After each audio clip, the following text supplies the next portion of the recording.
When the world has got you down. And Alzheimer's sucks.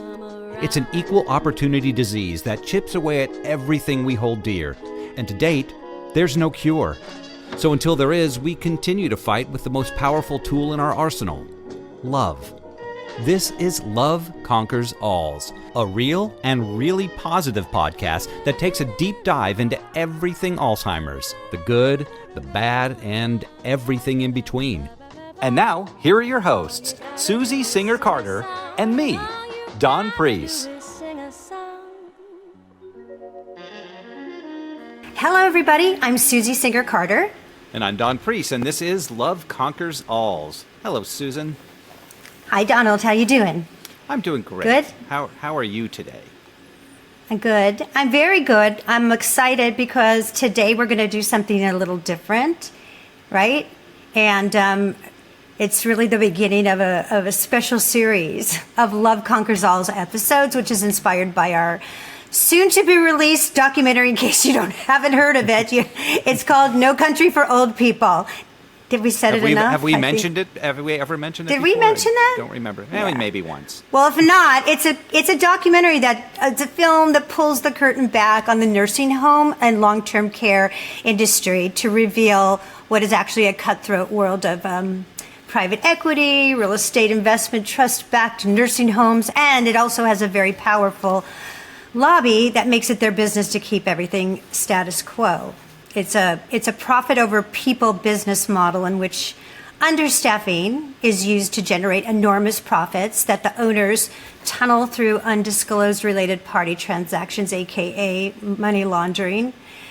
And as a result, we have neglect and pain and suffering and also death. And that's become, sadly, the industry standard. And it's a standard that took an egregious toll on my mom's physical and cognitive health and ultimately cost her life. I didn't really know this before this gentleman that I'm about to introduce, that we were in a full-blown systemic crisis and that it's one that's been causing insufferable consequences for decades, and not just for the elderly, for the vulnerable, for our disadvantaged, shall we say. But until I had this guest, which is Rick Mountcastle on Love Conquers Alz 2 years ago in 2022, when I was in the throes of trying to advocate for my mom, it wasn't until Rick came on and he told me this wasn't just my story. This was actually a systemic crisis. Rick Mountcastle, just in case you haven't heard of him, is a former United States attorney, an award-winning federal and state prosecutor. He prosecuted Purdue Pharma for fraudulently marketing OxyContin, and he was portrayed by the actor Peter Sarsgaard in the Emmy award-winning Hulu miniseries, Dopesick. He also investigated and prosecuted nursing homes for fraud and abuse for many, many years and never saw any significant change. Rick is also the co-producer of No Country for Old People, and we're so glad that he is. And he is also today's special guest host. So welcome, Rick. I'd like to welcome you on as our special guest host today. Thank you, Susie. How you doing, Rick? And Don. Yeah, I'm doing great. Great to see you guys, and thank you for having me on. This is a very special interview, and I'm excited about it. I'm looking forward to it. Right.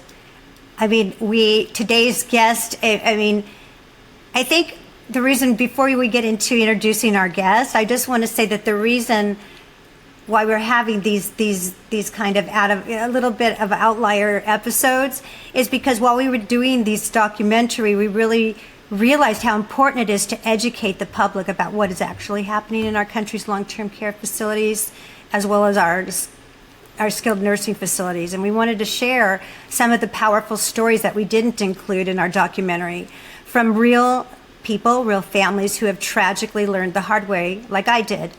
And we want you guys, the audience, to know that this is not just somebody else's unfortunate story, because it really is all of our stories. We're all going to be ill at some time. We're all going to grow old, hopefully. and we're all going to be vulnerable and need help. So that's really important that we share these stories. And we have a lot stacked against us, the prejudice, the ageism, the ableism that plays a huge role in neglect and abuse. And also the fact that it doesn't really matter what our facilities are rated. The rating on the facilities are just marketing. They don't reflect what's actually happening within those doors. So whether they're a 1-star, a 2-star, or a 5-star, it doesn't really matter because they're all run from greed, right? So and that's the it's system. really based on that. Yeah, that's it's the the system. Yeah. So Dawn, would you do the honors? We have a very special guest today, and her name is Jen Trejo. Jen was blessed with 3 amazing kids and 3 beautiful grandkids. And on November 20th, 2019, Jen lost her son, Christopher. He was 31 years old. Christopher lived in addiction for years after being prescribed OxyContin and every other opioid you can think of when he was a teenager for his baseball injuries. Now, after a few years, he was homeless, living on the streets. In 2018, Christopher got very sick. Christopher needed heart surgery and ultimately a partial foot amputation. After surgery, Christopher was admitted into a skilled nursing facility, and that's when the real nightmare began. Christopher and Jen's story was also recently featured on the limited series on Netflix, Painkiller, and it was truly emotional to see, and now we want to hear much more about this incredible and heartbreaking story. So let's welcome Jen Trejo. Welcome, Jen. Hi, Jen. Hi. Thank you for having me. Thank you for coming and sharing this story that is heartbreaking. And but I know that it will, as you know, that if we share our stories, we can help other people avoid the kinds of situations that we ran into. And I want to throw this to Rick because Rick really is the one that connected you to us. And maybe, Rick, you can just, sort of talk about how how Jen came into your awareness and why we think it's important, her story. Yeah, Jen and I were just talking a little bit beforehand, and we kind of first met, and I would describe it as a dark, crowded, I guess it was some kind of a Irish pub type of place where there was a dinner going on, and I think this was about December of 2021, right after the release of the Hulu miniseries Dope Sick. Right. And I had gone up there. I was invited by Ed Bish, who was an activist against Purdue Pharma. Ed lost his son to an OxyContin overdose many years ago, and so he's been an activist for 20 years trying to get justice for the families of the victims of Purdue Pharma and OxyContin, their fraudulent marketing of OxyContin. And Jen was one of the parents there, and as she'll talk about how her son was a victim of OxyContin as well.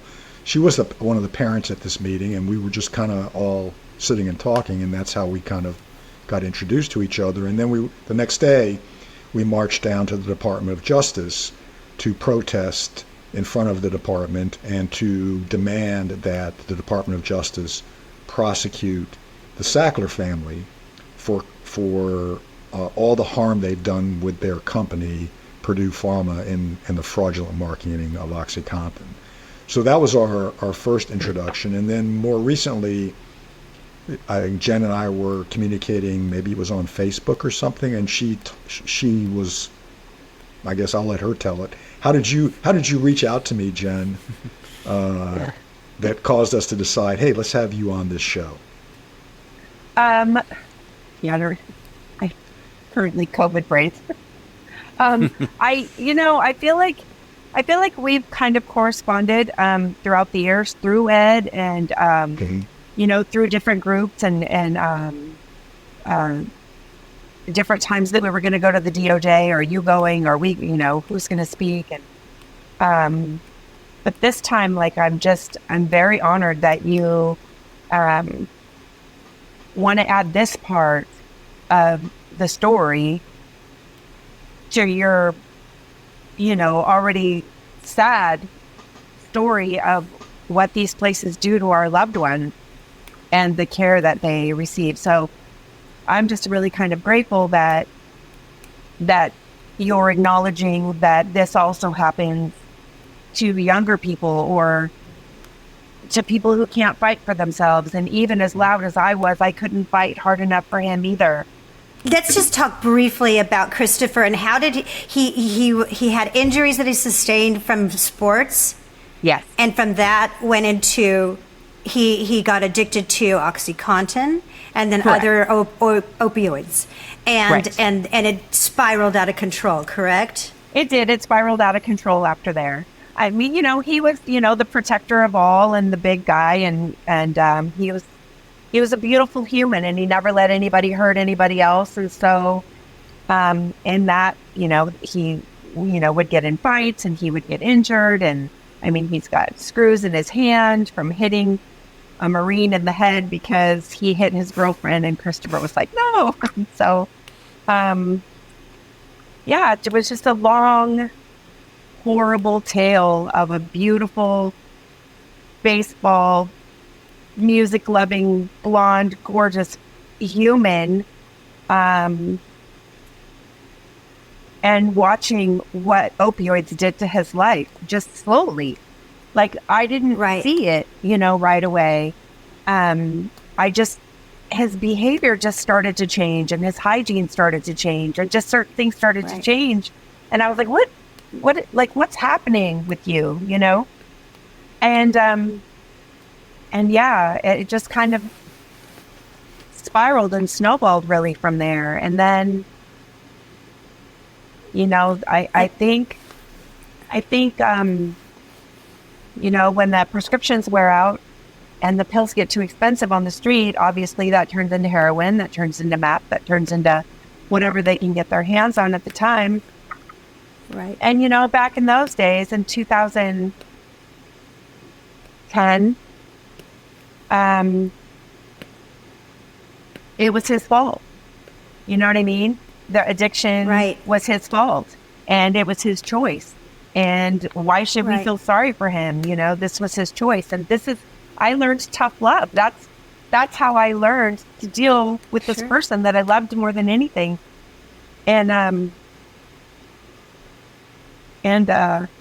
yeah. So he's a victim. So he's a victim from one system. Yeah. So he's a victim from one system, which is the pharmaceutical, right? That sector, right? So he becomes a victim of that, and then a victim of the healthcare system in general, because there's a stigma against people that are drug addicts, and I say that from experience because my brother also was a OxyContin addicted person, and he lived in my home for 5 years. So I helped him get clean, and it wasn't easy, and I don't think it worked, to be honest with you. But so I have some experience in that, and I know how well that they can hide it for quite a long time. It was a long time. Yeah. And it wasn't until it got cut out of control that, he just. Because it's gradual. It's you don't. It doesn't happen one day and all of a sudden, oh my God, you're addicted. And look at all this behavior. It's so gradual. You don't even.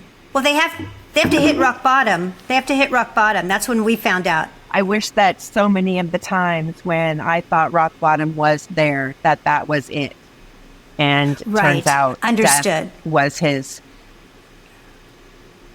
The ultimate. Was his bottom. Right. Yeah. So I want to jump to when he entered into skilled nursing, because he needed a skilled nursing, right? And so after you got the call from his girlfriend's home, and they were telling you that he's going to die, and you do get him into you get him into a hospital for surgery. So let's start from there. So we get him finally to the hospital, and thank God I had a girlfriend who was one of the ER nurses at that particular hospital, and she was there because he wanted to leave, and they didn't let him leave. And so, fast forward, his mitral valve had blown and he needed heart surgery. And the cardiothoracic surgeon at that particular hospital refused to do it. And so that's when I first started to learn a little bit. What do you mean? Why won't you do it? Well, why? Like, all of his valves were leaking, but the mitral valve had blown, and it had blown some time ago because he had been throwing strokes every time his heart beat. And so his legs were probably that size with red bumps everywhere. And his heartbeat was pretty much non-existent. So the next day they tell me that a surgeon has agreed to do the surgery. There was a time in that period where the suffering had gone on so long and for so long. And I think it's a really important thing for me to say is that when they brought me the papers to do the surgery, I almost didn't want to do the surgery. I almost just wanted to make it stop, to let him go, because it was just, I can't even explain what it was to see this once beautiful human in this body that was not him. And so I signed the paper. My daughter told me that if I didn't, I would never forgive myself. So I did. And we proceeded to sit in the waiting room and wait for 8 hours. And it worked. He was on life support. But it was funny to go back a little bit. For about 1.5 years, he had been limping on one of his feet. And his foot always hurt every time I would find him. My foot hurts, my foot hurts, my foot hurts. He couldn't wear shoes. It was horrible. And as the blood started flowing throughout his body, his right foot literally turned black. It had been dead all that time. And so the pain that he was in, I can't even imagine, before and after the surgery. So let me see. Can I ask you something? When you said you had trouble signing the paper, and I understand that too, could you look at him and say he wanted to live? Like, could you see that energy?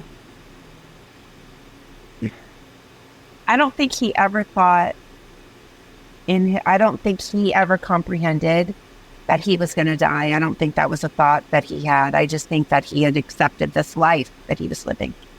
And it wasn't until we were all praying, my pastor had come and we were all holding hands, the little family around his bed before they took him for surgery. And he woke up during the prayer and just started crying. I don't want to die. Am I dying? Am I dying? I don't want to die. And so we were like, no, you're going to be fine. You're going to be fine. And so that was like the first time that I think he kind of realized, it kind of set in a little bit what was actually happening. Right. And so, yeah. That's so important, Jen, because it gives you the decision. It puts the decision there, sure. Right? So like with me and my mom, who didn't speak at this point, and I had to convince people that she wasn't ready to die yet, because I would know, because we spoke without words in many different ways. And so, I had to make that choice to say, and I said, I'm not stupid. I wouldn't keep her, I don't want her to suffer and live if she didn't want to go. I don't know. And I certainly did when she did die. But I think that is helpful to navigate. So I'm prefacing this because when you get into the skilled nursing, I think it's important that the audience knows that your son did not want to die. No. And after his surgery, before his amputation, he had gotten very restless. He wanted to get up. I mean, he's been on the street for years now. And so he's not used to being inside. He's not used to having rules. He's not used to any of those things anymore. And so I don't think the hospital was really equipped to deal with that. And so he was moved out of CICU way before he should have. I should say that he was on life support for 8 days, and we were going to wean him off that day, and he just woke up. I like to say that all of that happened so that I could reconnect with my son for the few months that I had while he was in the hospital and in the skilled nursing before he left. And I think that that was for me, so that I could spend time with him. I don't know if that makes sense. Yeah. Absolutely. Yeah. But they moved him down to a floor that was not equipped to deal with him. They kept him so drugged. He had his fentanyl patch, he had his methadone, he had his Norco, he had his, every painkiller that you can imagine, which didn't really bother me because as I was watching his foot turn that color and also a toe on the other foot, like I literally couldn't in my brain imagine the pain that he was feeling. But they would keep him so drugged that they would bring food in for him, and I would, wake him up and try to get him to eat. And I have just the most heartbreaking video of him just, slamming on the table with a mouthful of food, just not even awake, just, ow, help me, help me, help me. And then he would pass out again. And so when they finally did the surgery to remove the partial foot and also the toe in the other foot, the surgeon did a really good job. And Christopher started his physical therapy. Well, yes, he still had the fentanyl patch, and yes, he was still on all the drugs, but you could see a little bit of him coming back, like a little bit of a sense of humor was coming back, and I never left his side. And so him and I were, having conversation, and he would start the physical therapy, and he had hope. And I'd never seen that in all of these years. Like, he literally wanted. And I have on video, he was like, I have to, get past this next step or they're never going to leave me here. And I need to move on to the next step. I need to move on, to get better. Right. And so, the nurse manager on the floor, we were talking about now it's time to move into physical rehab. Well, I didn't understand that a physical rehab meant a convalescent home. That didn't compute in my brain until she started giving me the list of the places that actually would accept him because of his history. And I mean, what do you mean? Right. He is a 30-year-old man who needs physical therapy for an amputation for his foot to learn how to walk again, to learn, and no. So I fought with these people, and finally got him in to a place that I felt was going to be good for him.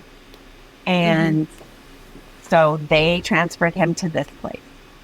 And when they transferred him to this place and they were doing all the intake and everything, they said, oh my God, he needs blood. His blood count is so low. He needs blood. He needs to be in the hospital. And I'm like, I've been trying to tell everybody he needs to be in the hospital. What I didn't realize is that I just signed his death warrant by doing that. They put him back in the hospital. They gave him the blood. And now the place where we took him wouldn't take him back, because he was not sick enough anymore. If that even makes sense. Rick, I'm wondering if you can chime in. Like, does that, my first instinct is to say that they wanted him out of there, so they said he needs to go back to the hospital. and then now they're not going to take him back because he's too high. He's too, labor intensive. His acuities are too high. It's too much for them to take care of. Am I wrong, Rick? What I was wondering is whether did his history of drug addiction have anything to do with their decision? They didn't want to. Some of those places just don't want to deal with that. They didn't really say. The only thing that I can say was the doctor there was very stern and that he was not coming back. And so then here I'm out on this journey, search through everywhere that's in driving distance of where we could put him. Because apparently this is my job. This isn't the hospital's job. This is my job. And so that's crazy. So there was nobody there. There was no guidance, no social worker. I mean, yeah, there's people. Yeah. We would have screaming matches in the hallway, her and I. The social worker. He's an addict. What do you want? Like, nobody wants to take. Nobody has, nobody's equipped to deal with the attitudes. Nobody's equipped to deal with it. Well, why not? Why not? Why isn't there a place? He's not the first one. He can't be the first person who needs this kind of assistance coming from this background. So where do they go? How was his rehab going to be paid for? And that might have had... Oh, for sure. He had IEHP, which was Inland Empire Health. I don't know. It's like one step above Medi-Cal. IEHP is not the same as Medi-Cal, but they work together. Correct. And this is in California. And Medi-Cal is Medicaid for the rest of the country. And it is it's a managed care plan, which is oddly enough just for residents in Riverside and San Bernardino counties, which is here in California. We're both in California here. Right. So it's interesting that it's limited to those two counties. Right. And I'm not quite sure that how it differs from Medi-Cal and or Medicaid. I'm not quite sure, but it's somehow, I don't know, Rick. It sounds like it's a insurance company that has figured out a way to work with Medi-Cal. Some of the Medicaid programs have gone to hiring basically separate insurance companies to basically administer Medicaid. So what they would do is they'll get money from Medicaid and get of course some sort of a profit for managing the Medicaid program. So in essence, it is in fact a Medicaid program. I mean, this is how the nursing or the skilled nursing facility or the rehab facility would look at it, is he's another Medicaid patient. And then they would then look and say, well, guess what? Medicare pays a lot more for older citizens who need rehab, and they're going to, it's going to be a financial decision for them ultimately. Really? Totally. So I would suspect, and of course I'm just speculating, but I suspect that the reason they didn't want your son in there was because he was going to be, the rate they would be able to get reimbursed for was lower, because it's a Medicaid type program, was lower than what they would otherwise be able to get from other patients with insurance. They offloaded it on the fact that he's an addict and whatnot. That literally has nothing to do with it. That doesn't even come into play, really. I mean, they're there to rehabilitate him for something that's a structural situation, a mechanical situation, which is walking again, right? Yeah, he's not there for rehab. And so the place that they put him was a place called Waterman Gardens. And it was horrific. It was horrific. So he gets there. They don't have his medication. None of his medication has been sent yet. They're going to get it tomorrow. And I'm like, I'm sorry, what? But his medications are going to run out in like 2 hours. The medication should have been sent with him. No. So So they put him in this room with 3 other people. He had a curtain. He was up against a window. It was smaller than like a camping bed. It was very small. His wheelchair would not fit into the doors of the bathroom. So he couldn't get up to use the restroom. And so he had to use the bottles. Save that for later. And then I'm like, okay, well, tomorrow morning we're going to take a shower. We're going to, you know what I mean? We're going to get up and take a shower. So I went and I opened the shower. Shower is full of trash cans. I don't think anybody's taken a shower in there ever. And so then I walked down the hallway, past the nurse's station, and everybody just kind of stared at me. And I'm like looking at everybody, just like, you know, my kid's here now. Like, what's going to happen? So I go to the physical therapy area, and it's basically a storage area. There is no physical therapy here. They have the bicycle, they have a ball, they have nothing. They have no physical therapy. They have no physical therapist. They had no doctor on staff. He only came every once in a while. They had an RN that came in twice a day. Getting a hold of the doctor was just it was just from the get-go. It was a nightmare. And as the days went on, what would they say to you? What would they say to you when you asked him if he could? Where's the doctor? Like, what was their answer? Oh, we'll put in a call. We'll put in a call. Okay. Or you want to take a shower. Yeah. Or he wants to take a shower. What's their answer? He doesn't want to take a shower. We asked him this morning and he didn't want to take a shower. Well, he wants to take a shower now. Oh, well, it's not his shower time. We'll have to wait till tomorrow. Okay. And so right. He never took a shower that entire 3 months that he was in this place. That's horrific. So it was just a bed, a very small bed, just a bed. There's no rehab. There's no PT. There's nothing. There's no showers. There's nothing. It's just lay there. And they would sell cigarettes to him. The nurses would sell cigarettes to him at the nurse's station. I'm like, he just had heart surgery. What? I'm sorry. Yeah. Did they allow smoking in the facility? No, there was this little patio outside that everybody would just sit there and smoke. And it wasn't until, I think it was the maybe 4th week, maybe the 3rd week, that we actually saw the drug dealer walk down the hallway with his backpack, and subsequently would find a crack pipe in Christopher's drawer. So this is somebody who obviously is not he's not working there. This is somebody who just came in off the streets. And you would have to sign in. There was a gate. You would have to sign in and sign out when you left.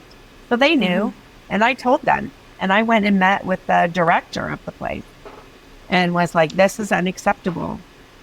So you told what did they say? Was that the administrator? Yes. What was the response? And the director.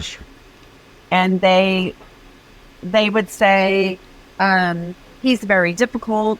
He doesn't want anybody to clean his area. They would blame everything on him. Everything just went back on him. Well, he's here for physical therapy. He's here for, I had to get him his wheelchair. What happened with when you told the administration about the drug dealer? What was their answer? Oh, that's not true. He's a family member of a patient down the hall. Right. And the nurses selling cigarettes. Did you mention that to them? We're allowed to do that. They would have packs of cigarettes. The cheap cigarettes, they would literally sell them by the pack and by the cigarette. It's like a prison. Except not as nice. So the day Christopher left the actual hospital, his amputation scar, staples were still in, but it looked beautiful. It was going to heal beautiful. And we were just so hopeful, So they took him into this room, this nurse whose badge was turned around because I asked her to turn it around and she wouldn't, so I could take a picture of it. She wouldn't. They put on a waterproof bandage over the top of his foot. And I was like, no, that doesn't go there. That doesn't, take that off. That doesn't go there. And she was like, no, it's what needs to go here for transportation for all of that. I'm all, no. And I threw a fit and they wouldn't take it off. And I wish that I would have ripped it off. I so wish that I would have ripped it off. So he gets transferred and I'm like, can we take this bandage off now? No, that doesn't have to come off for 48 hours. I'm all, oh my God, take this bandage off of his foot. It's waterproof. It's like putting a Band-Aid on a wound. And you know what that looks like when you take the bandage off. It's going to be all mushy and nasty. And that was the beginning of the end. They took that bandage off. Did he get sepsis? It was the most disgusting thing. They actually had to go in and dig out the entire middle part of his foot because the infection was so bad. And then they put him on a wound vac, which was never cared for properly. They had to pack it all in there, and then I would come in and I would be like, I'm ready for, because I wanted to be there for every change. I was there for every change. And it got to the point where they were like, oh, he refused it today. Well, let's do it now. Well, the nurse is gone. Right. And I would be like, oh my God. And so it just prolonged. And did you go to the administration about that, about the wound care? I went to the administration about everything. Yeah. I was in there at least 3 times a week complaining about this and that and the other thing. And at some point they were just like, what do you want him moved? And I'm all, no, I want him cared for. Nowhere else will take him. So let's get this healed so that we can move on to the next step, because we haven't even started drug rehab yet. I have to get through this physical rehab and I need his wound to heal. But his wound isn't going to heal because nobody's taking care of it properly. And so it just continued to get more and more and more infected until he needed his next surgery. And what's his state of mind at this point? Where is he at? What is he just kind of resigned to the fact that this is the way? I mean, where was he at this point mentally? Oh, mentally he checked out. He had already checked out. He had already disappeared 3 or 4 times. He would leave in the middle of the day and nobody would know where he was. Somebody would find him down the street. In his wheelchair. They must have kept him very drugged, right? In the beginning, they did. And I think throughout they did. I think that throughout, he got his new fentanyl patch every 48 hours. He got his methadone however many times a day. He got Norco. He got, I forget what other medications he was on. So he was, for the most part, they kept him, drugged. Medicated, drugged, so it was easier to take care of him because he was young. Not take care of him, yeah. Around his bed was just garbage and urine bottles that were full. That I would go in and just be like, I don't understand. Like, I literally don't understand. So there wasn't any oversight, clearly. There's not much oversight anyway, but to get people to go and really take a look at what's going on there is your chances are none to zero, right? No, nobody cared. Yeah. Nobody cared.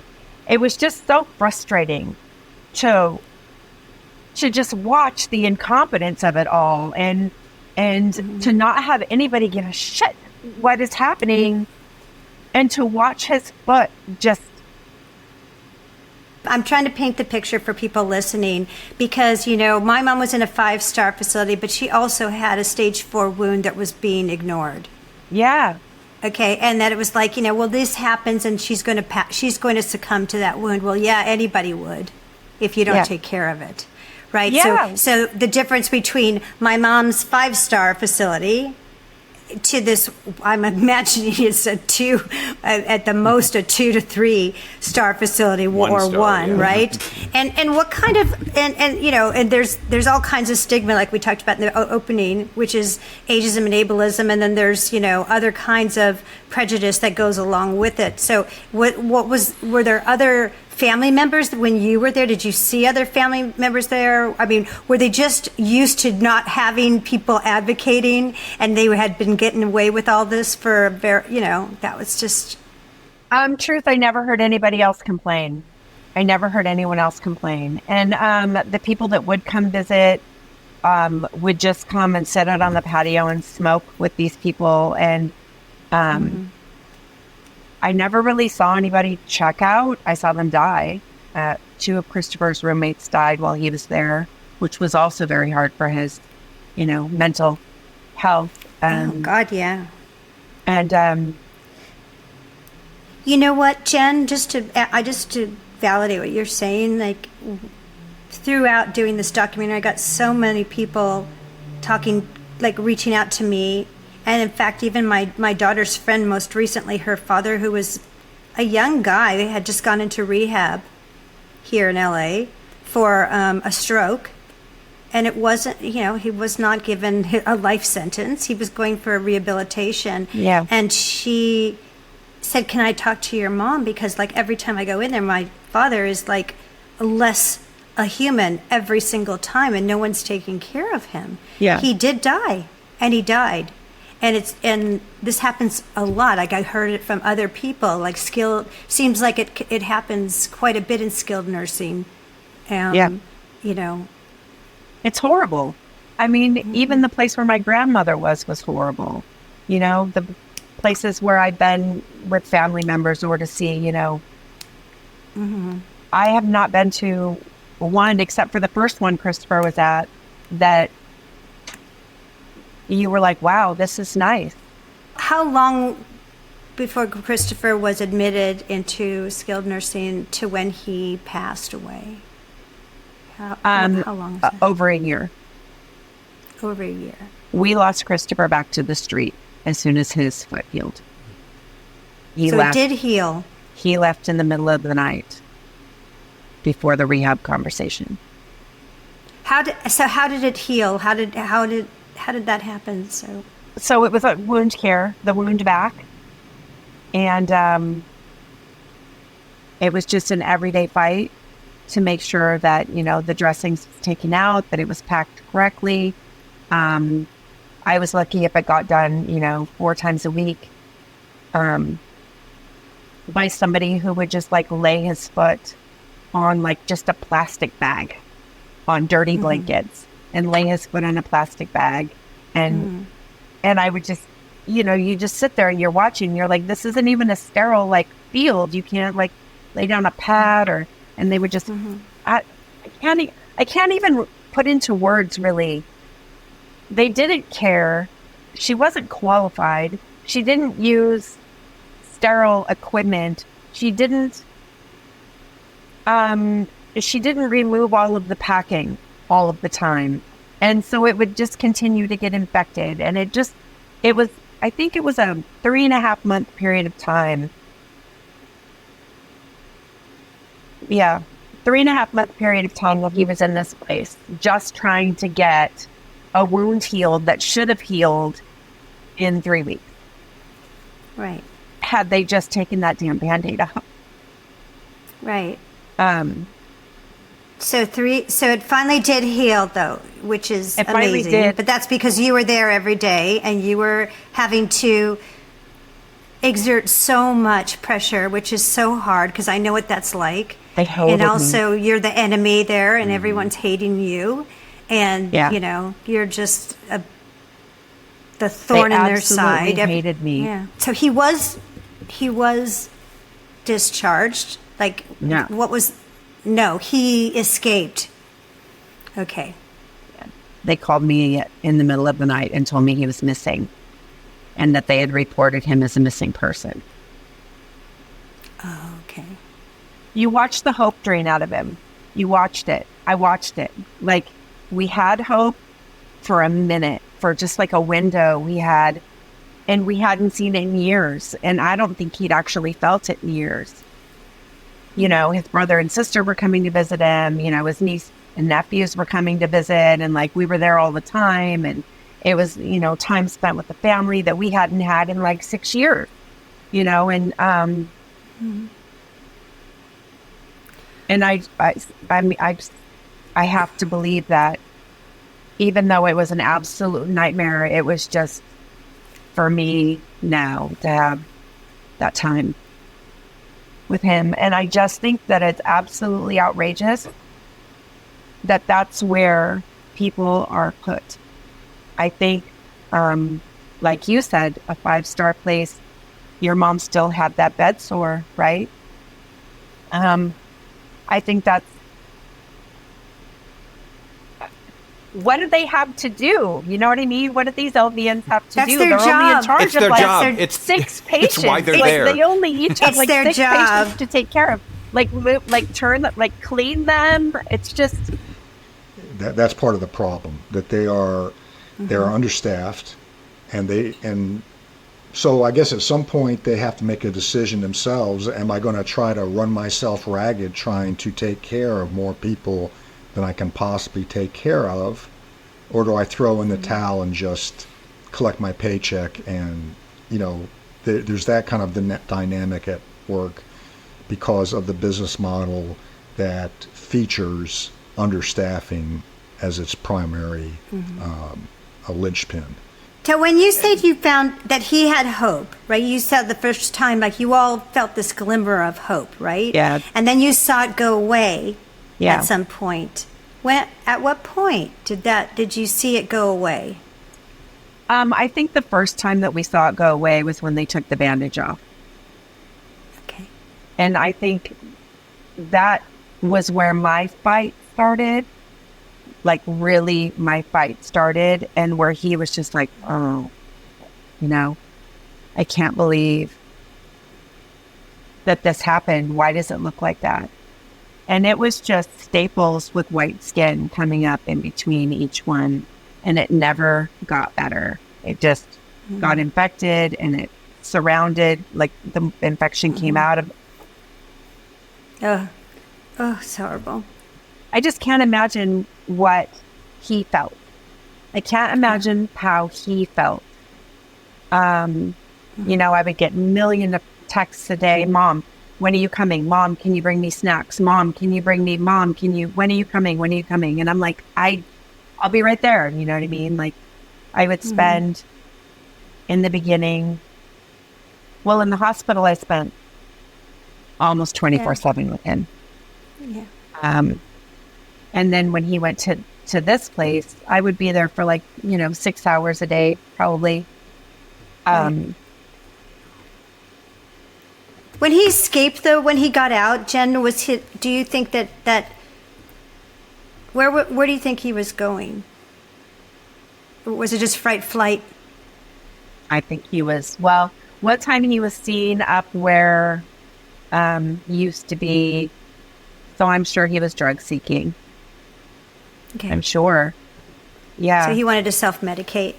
Oh, Yeah. for sure. I'm sure. So he was depressed and he wanted to get out. And he didn't mention that to you. You didn't know. No, I started noticing his eyes change a little bit, and I started noticing a little change in him and a little attitude. And I was like, oh God. And he was outside one time, and we went through his nightstand and found, you know, a crack pipe in there. And, you know, what do you do besides scream, you know? And at the same time, you can understand it. You can understand, you know, him trying to escape mentally from this hell. And at the same, yeah, and all of that, and also at the same time, he is so drugged already. But Yeah. it wasn't the same thing, I guess. I don't know. You know what I mean? I can never say that I could go inside his brain and say what he was feeling or what he was thinking. I can't do that. I've never... Opioids make me sick. So it's not Me something too. that, you know what I mean?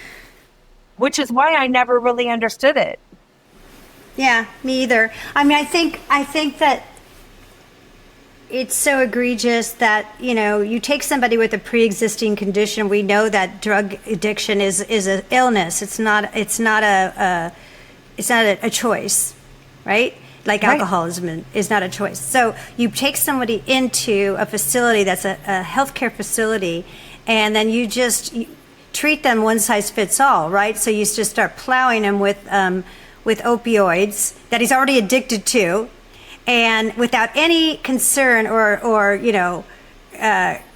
consult with a specialist or somebody that would say, here's what we do with people that are trying to, like how there must be a better way. I'm sure there is a better way to manage his pain as well as his addiction without contributing to it. I don't think anybody really was concerned That's about what I mean. anything that has to do with his addiction. I think it's, when you're in a place for so long after you were only supposed to be there for a short period of time, and you're there because of lack of care, and you're there because of lack of concern, lack of staff, whatever the excuse was as to why his infection was allowed to get to the point where he needed another surgery to have more of his foot removed. And then now his foot's like wide open, and we have it on, a wound vac to close it. And now it's like this nightmare, and, his legs are all swollen again. And you're just looking at him like, is he going to die? Like, is he going to, and I would ask them, is he going to die? Like, where does this road lead, And, finally it's just started closing like little by little by little, the big hole that was like probably that far down into his foot that they had removed. And finally when it was closed enough where he could, put on a sock over it, when it wasn't swollen, or he left. It was just enough. And sometimes I feel like, it's my fault. I didn't do a good enough job. I should have brought him home. I should have been able to take care of him. I should have. And it's the same thing with when like he was on the street. I should have brought him home, but he wasn't Christopher anymore. He was another person that I lived by myself, and I was afraid. I think I was more afraid to bring him home and to be the one in charge, and You weren't equipped to do that. That's as a mother, that doesn't mean that you're equipped to handle that kind of situation, which requires experts, right? And so you need to give yourself grace about that, because that's not your job. That's not what you trained to do. That it takes somebody that really understands addiction, and from a medical standpoint, and that's not something you go in and talk somebody out of and stand vigil over them. You have no control over that. Zero. It doesn't. You can love them all day long. It's not going to change a And our thing. system doesn't support that. Our system doesn't support you as a mother and say, here's some options, here's some viable options for you to. Right. You have to be wealthy. Again, you have to be the 1% who can go what's it called on the beach, Yeah, the $40,000 a month passages places or whatever. It's not fair. passages, yeah. Yeah. Yeah. It's not fair. It's not right.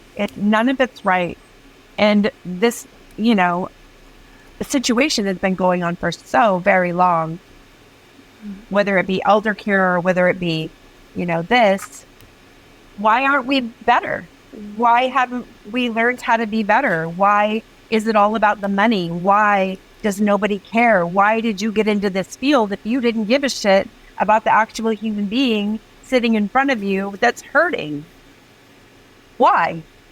And that was my question all the time.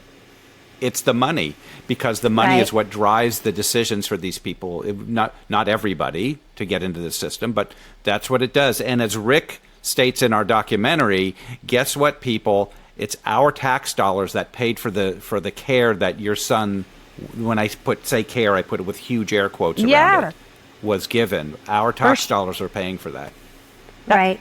And I just Exactly. want to also add this as a caveat, which we touch on in the documentary, which is the fact that there's a lot of really good providers and frontline caregivers who can't do their job that they want to do. Like, they did go into that field because they really cared about people, they really want to do it.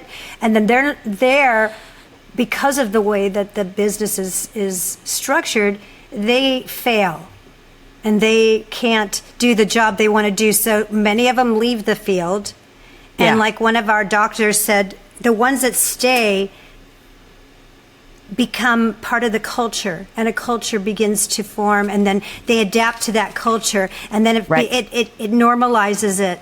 They get and very so they jaded. don't feel like they're That's right. That's right. Yeah. And they have to, because they either get moral injury every day and go home and can't, want to kill themselves literally, or they leave that business, they leave that field that they loved because they can't work in it. It's too difficult. Or they go numb, they and adapt. they go numb, and they stay and go numb. So when you go to them and say, "Wait, how?" they go numb. They shut off in order to protect themselves. I really thank you for talking about this. It's just, I'm we're sorry not I going to can't solve put it this into problem words today. better. No, you're putting it into words. Because it's so hard to process. It's really hard to It's- process as a No, human being. I get it. When you're in it, it's just, first of all, it's overwhelming, and you don't know your rights, and there's just so many levels that are going on at one time. It's just overwhelming. I get it. But you did what you did, and you did a stellar job. You did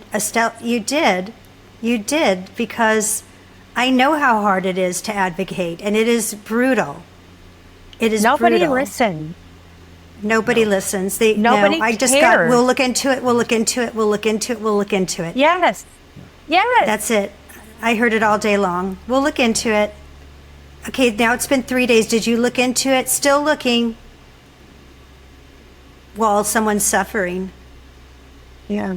And you tried and you cared, and that's more. You were there. You did the best you That's step could. one, because so many people don't have family members who try and care. Yeah. So and you're speaking out. You've been speaking out, and you've been up against, like I said in the beginning, two different, crisis, and you got hit from both ends, and here you are standing, and here you are talking about it, and sharing this, and Do you think so it's ever going to get fixed? yes, You do? that's Yeah. our goal. Wouldn't that I think be it's beautiful? gonna Wouldn't take it be us- wonderful?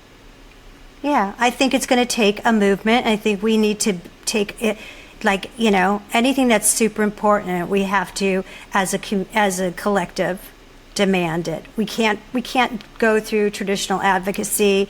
I know it helps a little bit, and I know that within the opioid advocacy that you guys have been doing a lot of work on it, but it's still there, and it's still I mean, it just you have to make gigantic noise, and huge noise that they just want you to shut the hell up, right? Yeah. So I think that's what we need to do, just like any other movement that's been successful, and it's going to have to. It's not, like Rick said, it's not a one and done. It's going to be, it's an ongoing fight.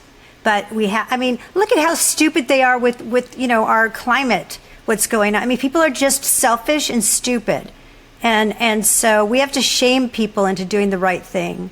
And it takes people like you and like me and Rick and people that are angry and that are sick of it and are hurt by it, you and me. We're hurt by it, deeply hurt. And it may never be completely solved, but change, first of all, change is incremental. It takes time, but any change is better than no change. It's better than no change, absolutely. Any improvement is Any better than no forward improvement. movement. I mean, honestly, can I just tell you something? Like today, we had a watch party before this interview, and one of the people that participated when I first started doing this documentary 2 years ago, I sort of got into the caregiving community through another film I did, which was a narrative, not a documentary, about my mom with Alzheimer's. Very sweet, lovely film, real and very well received. Not, it's not. It doesn't ruffle anybody's feathers. It's not, it's very, very embraced. And so I remember in particular this woman who had a clubhouse thing that they used to have me on all the time as a guest for dementia care, and very, very much respected me. And after I started this documentary, I literally nobody would talk to me from that community, and I finally got someone who said, "I'll tell you why," because I said, "What's going on? Can I talk about my documentary to your audience?" "Well, no, you can't, and I'll tell you why. Because you're angry, and you're wrong, and you don't know what you're talking about," and on and on and on and on. And so, and that's what happened. So here's what I'm trying to say is that there she was today on this Zoom, and I ended up in this, we went off into these like private rooms after to talk about and then come back and discuss sort of what's in the future, how do we see the future looking for nursing homes. And there she was, of course, as you would have it, I end up with her, and she is so committed to helping us change now. It was like a 180 turn, and I thought, if I can change her, so that just gives me hope. And I know it's one person, but I'm saying that's the kind of thing we're up against, is that people that go, "You don't know, it's not that bad. You're wrong. You're just an angry, you're an angry daughter. You're angry. You're just upset. You wish your mom didn't die." Right. I had I think my most memorable was a lady who sat with me the entire time Christopher was on life support. She was the nurse manager of the CICU floor. And she would come in and, talk to me, and my nurse, the nurse literally stayed with me the entire time. She never went home. She never took a day off, ever. She was with me the whole time. And her and I and the surgeon, she would braid my hair, and I would be laying on Christopher, and we would be talking. And so when they moved him downstairs and he started, waking up, I had the CICU nurse manager take me into the hallway and tell me, "You have to stop. You have to stop yelling at people. You have to stop. If he wants help, he's going to get help. You can't get help for him." And I'm like, "What?" And she was like, "No, he has to want the help. He has to ask for the help. You can't want it for him. So you need to stop, or you're not going to be able to come in here anymore." That's ludicrous. It's insanity. It's insanity. I was like, "What?" And she was like, "No." Yeah. So so you imagine somebody like that who doesn't, who now has made a flip the other way. So you imagine how this is why these stories are so important, to get them out there so that people see the consistency in the stories, so they don't just write you off. Yeah. And because it's too hard for many people, I have friends who have gone through terrible things with their parents, but they don't want to look at it. It's too hard. Or I say people do. only understand to the level of their own understanding. So, and that's really sad, because you shouldn't have to have been through it to be empathetic, to understand it. Yeah. But so that's why I'm doing this movie.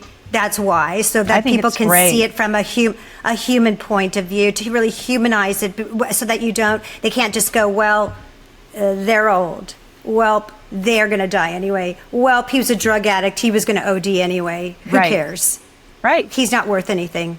So, I mean, that's why these stories are so important. So thank you. And unless we Thank you. unless we make the change, this is going to be all of our story. We're all going to experience this on some level, in some way.